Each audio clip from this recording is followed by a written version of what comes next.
A couple years back, I owned a construction company. And in that construction company, I had an F-150, a truck, an F-150 truck.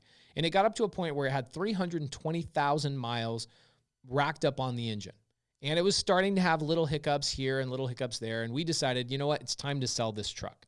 So I go to Kelley Blue Book, KBB.com, KelleyBlueBook.com.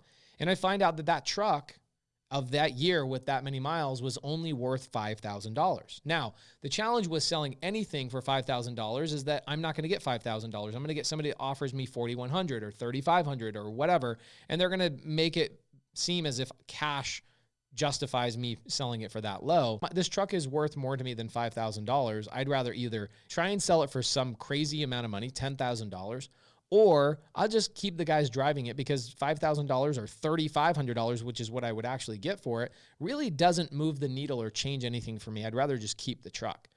So I put it on Craigslist for $10,000. I put the F-150 on Craigslist for $10,000.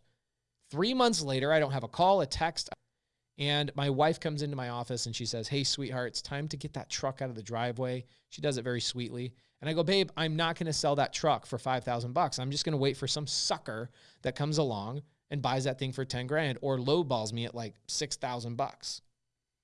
And she goes, "Why don't you sell it on payments?"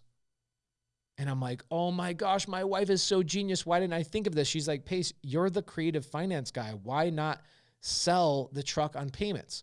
So I thought, man, this is so genius. I went back to my Craigslist ad. I then take that truck and I throw it back on Craigslist and I say, F-150 will take payments.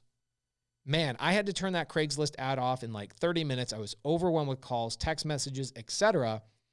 And I ultimately sold that truck for $12,500 because I was willing to seller finance that truck to a family. Ended up seller financing it to a guy named Jose. He ended up taking my truck. He paid me $300 a month for like 3 or 4 years. I can't remember the exact amount of years, but it totaled out $12,500. I sold my truck for 2.5 times what it was actually worth because I was willing to seller finance and give that gentleman terms or payments, right? That's what creative finance is. It's the ability to get houses under contract without using cash, credit, credentials, and even paying the number that the seller really wants.